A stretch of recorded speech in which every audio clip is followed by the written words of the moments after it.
markay dhaantaadu yeedhoy alla dhinacaygu dhulka diidyahay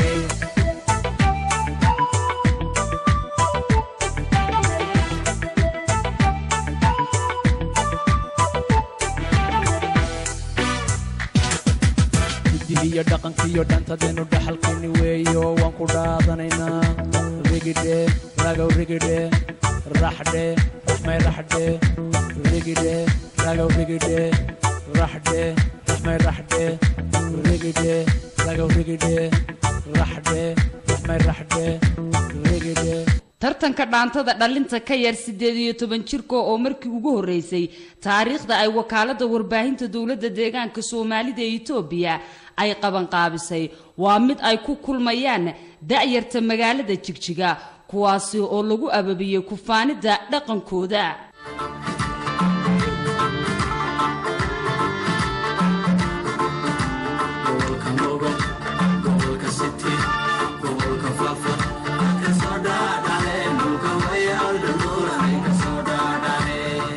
waxay la tahay sidii aad u ciyaarayseen ee cusbaydaad ku soo darteen si macnaha dhaqankii rabdalan bay ahayd dhaqankii hore inaan haynaan rabnaa mooyaane inaan qolooyin kale dhaqankooda inaan u gal lama rabno marka idinma diidani exal waxay ahayd si qurux badan baad u ciyaarayseen laakiin ha fogeynina baasha wax cusub aad ku soo darteen wixii cusbaa dhaqankii way kaysiya kala wiilasha dhankaasaad u wada jeedeen waad wada jeesateen ha wada jeesanina gabdhaha inaad la ciyaartaan bal rabaa ها مركا هكلا تشيسنينا أنا وحنا ليه هاي لما نيو عاد بيقرح في النيد من ليه نبعو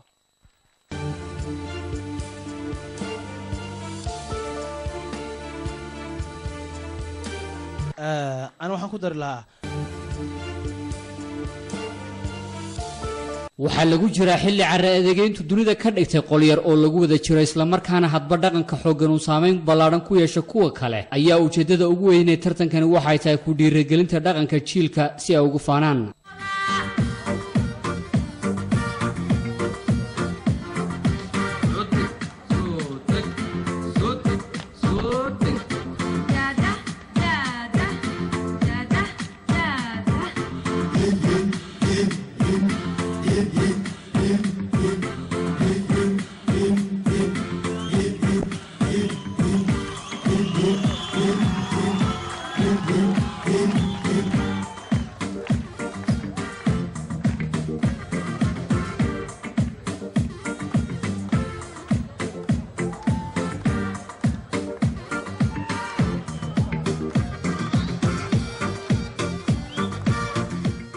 هذا يسمع إن أنا وانقبا فكرة وعلي هذا يدين شيء إن plus قبدا نسوي معها قبدا كحكتها هو next time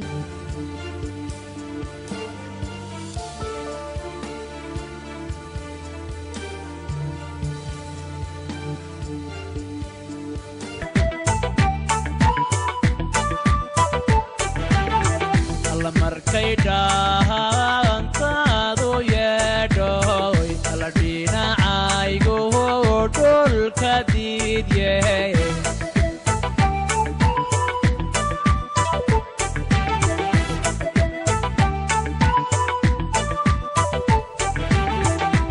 markay dhaantaadu yeedhoy alla dhinacaygu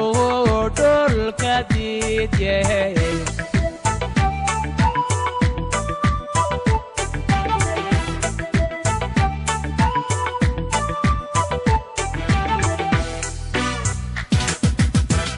iyo dhaqankiyo dhantadeenu dhaxalkeeni weeyo waan ku dhaadanaynaa rigidhe ragow rigidhe raxdhe raxmay raxdhe rigidhe ragow rigidhe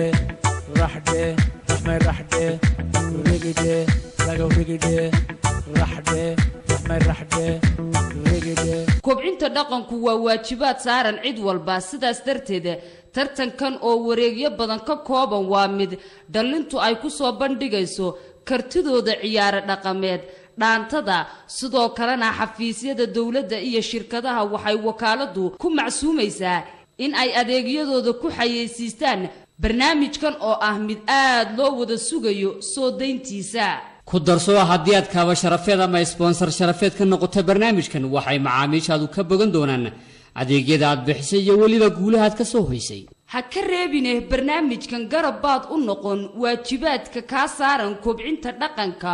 ogow in aad ka qayb gashay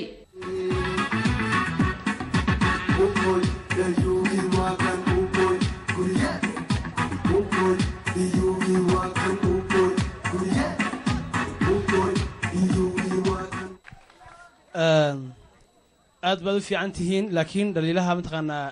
yaryar rabnaan ka saxna waxa weeyaan marka mataqaanaa dhaantada la jebinayo sibaa loo jebiyo somaha horta iyada waxaan leeyahay jebintii marka mataqaanaa oboy liyugi waa kan oboy la marayo qaabkii loo jebinayay inaad yacni dib isugu noqotaan ood us fiirsataan axmed budolama tv-ga dib u daawataan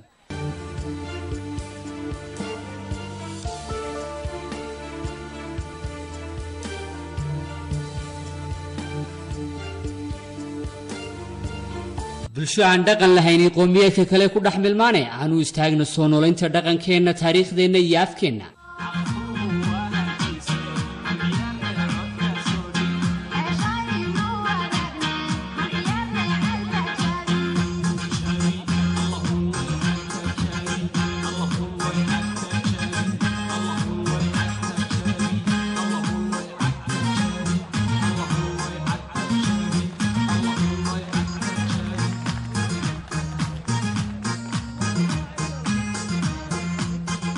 tartanka dambe ee dhacaya idinka reemayna wareegii koowaad weeyaan ka labaad ka saddexaad baa lagu kala hadhi doonaa marka tartanka koowaad idinka reebi mayna laakiin dhaliilo badan baad leedihiin iska soo saxa si tartanka labaadna waan idiin ogol lahay haddaad laakiin tartanka labaad dhaafi weydaan waad hadheen bay ka dhigantay waad mahadsantihin waa tahay aad buu mahadsan yahay nimco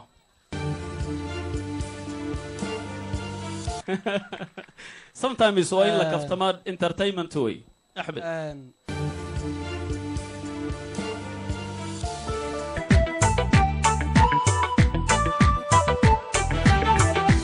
markay dhaantaadu yeedhoy ala dhinacaygu dhulka diidye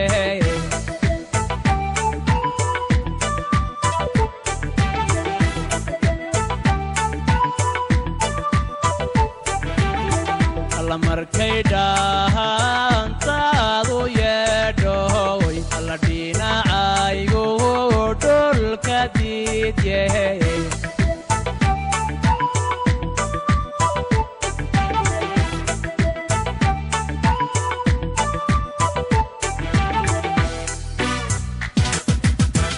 iyo dhaqankiyo dhantadeenu dhaxalkeeni weeyo waan ku dhaadanaynaa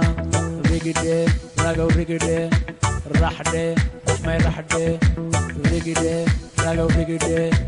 raxdhe raxmay raxdhe rigidhe ragow rigidhe raxdhe raxmay raxdhe rigidhe tartanka dhaantada dhalinta ka yar 18 jirka kooxdii ku guulaysato waxay wakaalada warbaahintu ugu tala gashay abaalmarin cajiib ah oo aad u qiimo badan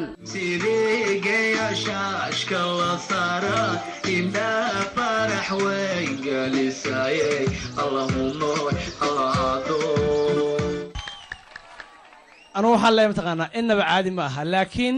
markii mataqaanaa dhaantada ay bilaabatay sad hore aragteen ba cali iyo mataqaanaa nimco markay mataqaanaa ay bilaabayaan waa yacnihii cali oo shukaansidoon ah oo cabsanaya mataqaanaa gagabanaya iyo nimco leh ha cabsanin yacnihii colmo jooge marka idinku mataqaanaa qaabka laba bilowdeen dhaliisha kaliya mala sidaasay cabsidu ka noqotay iyagu yacnihii inaad soo dhuundhuumataan mataqaanaa idinkoo dhuundhuumanaya oo gabadhii raadinaya inay ha cabsan idin tiraahdo ayay ahayd inaad ku bilowdaan mataqaanaa anu waxaan leeyahay aad iyo aad u fiican tihiin haa axmed daahir haa baan ka hayna nimco ku xiji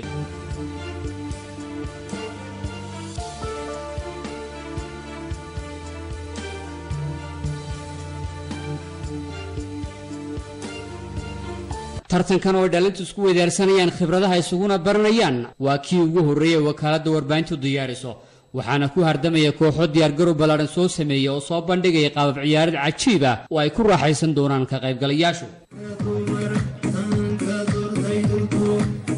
جعلك ضمر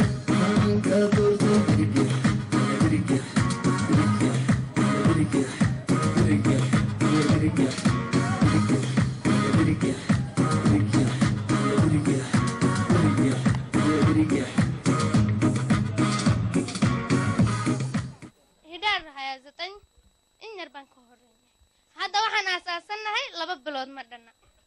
okay waad bilaabi kartaan ciyaartiina mid baan kuu sheegaya sax baandhiga iyaguna waxa weeyaan baandhiga ugu yaryar mid labaadna aan anigu ugu sii yara waad mahadsantihiin waad shidan tahay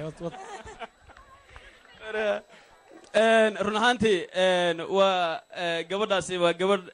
mashraxa aad bay u ruuxday aniguna waa la yara dhaantaynayo maadaama xaafadayda ay ka socdaan xaafadda lixaad baan isla degana subax walba waan is aragnaa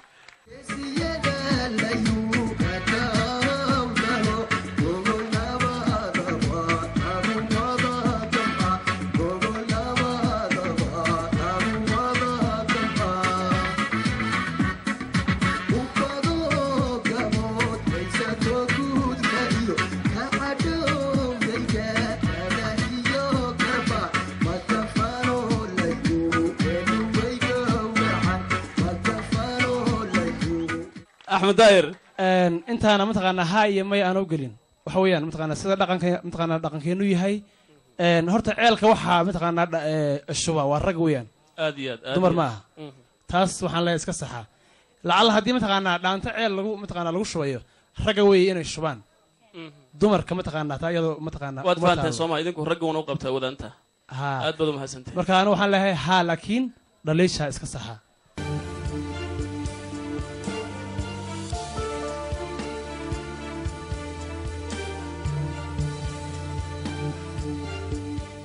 tartankan oo wareegiisa labaad la qabanayo maalmaha fooda inagu soo haya qiimaha lagu galayo waa in aad soo labisato oo kaliya ku darso waxaa shacni iyo qurux ah haddaad soo xidhatid dharka hiddaha iyo dhaqanka